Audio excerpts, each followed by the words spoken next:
Welcome to Confessions of a Modern Artist. I'm your host, Luke Wynn, and my first confession, last year, I was selfish. Yeah, this is my confessional. This is my confessional. This is my confessional. This is my confessional. This is my confessional.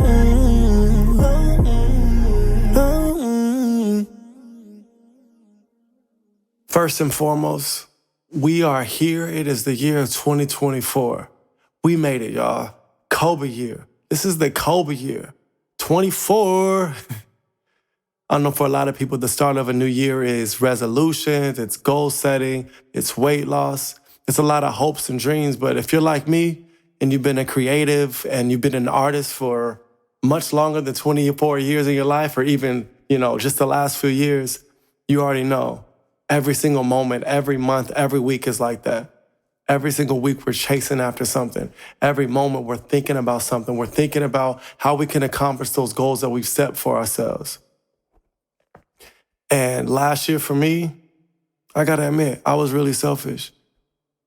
I was selfish to think that my creative vision, my artistry, my gifts and my talents were for me. I felt like I had a measuring stick that I would use in order to figure out the milestones that I wanted in my life, in my career. By this year, by age 25, I want to be a rapper. By age 30, I want this to happen. Every year of my life, I realized I had these milestones that I wanted. And a lot of times milestones weren't being reached. Was the effort there? I do believe so. I do believe that I had crazy work ethic. I do believe that I had really good talent. But last year, things kind of shifted for me because I realized there was something about me that I felt wasn't good enough.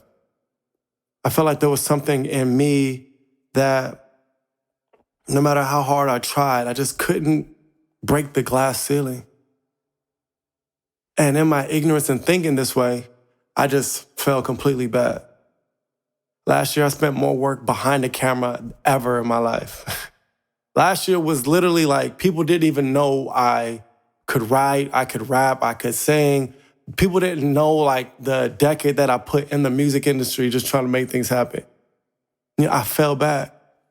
And obviously, not even obviously, you may not know this, but in 2022 is when I started my production company, when I started screenwriting a lot, I started doing more podcasting and stuff like that. But last year, I was content with just filming other people and helping their dreams come true because I felt like whatever my dreams were, they were misplaced or misguided.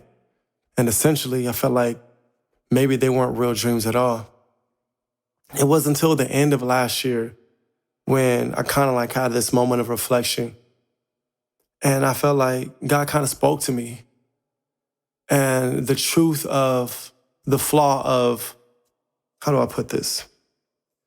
The flaw in what my goal setting and the milestones that I wanted to reach, the flaw was deeply rooted inside of me. There was still that young 8-year-old boy who was getting kicked off the drums, humiliated in front of everybody. That little boy who wanted to prove himself, who wanted the validation, who wanted to just be accepted and be the best. I carried him with me into my music. So then for 10 years, even though I have a good message, I have a purpose, I'm trying to spread the gospel, I'm trying to empower and uplift and inspire others. The milestone that I'm trying to hit is to ultimately validate that young 8-year-old boy who was living inside me. And because after 12 years of making music and performing and doing all these different things, because after the 12 years of not seeing what I wanted to see, it caused me to lose value and lose worth in who I am. And what God revealed to me was,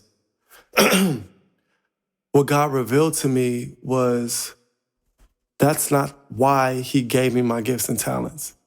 He didn't give me my talents so that I could be this star in the world in order to be validated by people. No. He gave me my talents and my abilities so that I can be impactful for people. in a world that's so convoluted by, just so much negativity, so much hurt, so much pain, so much facade, so many vices that we are forced to cling to in order to fill this hole, this void that we have in our heart. God gave me a voice to be a light amongst darkness. And by selfishly retreating, selfishly chasing a check, selfishly not understanding the pivot that God was kind of allowing me to do, I was silent. I dropped an album last year, Broken, but even still, after a month, it was silent.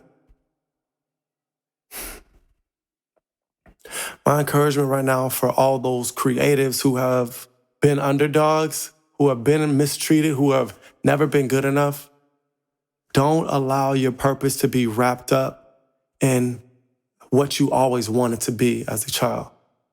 Don't allow your purpose and your vision to be skewered by the need for validation, by the need for love, by the need for a pat on the back, by the need for praise, because it's subtle. It's really subtle, and if that's what you're looking for to feel justified in your career path and your passion and what your calling is, you're never going to reach it. You have to know the deeper purpose of why you want to do this. If your purpose is to impact your community, always keep that in mind. So even if only 10 people in your community are being impacted, that's a win. That's what you want. If you're hiding the truth, which is that need for validation, that need to prove someone wrong, you're never going to prove anybody wrong. You're never going to do it. You're never going to reach it. And if that is the goal and you do reach it, then what continues? What keeps you going? What keeps you going past that? I want to leave that with you guys. That's my confession for today. Today I ask you, I don't know if you heard my baby crying. Today I ask you, what's your confession? What's your confession from last year? When you reflect and you reevaluate who you were in your career, trying to walk out the purpose and the life that you have, what's your confession for last year? And are we going to continue that same flaw? Are we going to allow that same negative seed to fuel us this year? Or this year, are we going to walk in purpose, impacting those around us? Think about it. I'll see you guys next week. Yeah, this is my confessional. This is my confessional. This is my confessional. This is my confessional. This is my confessional.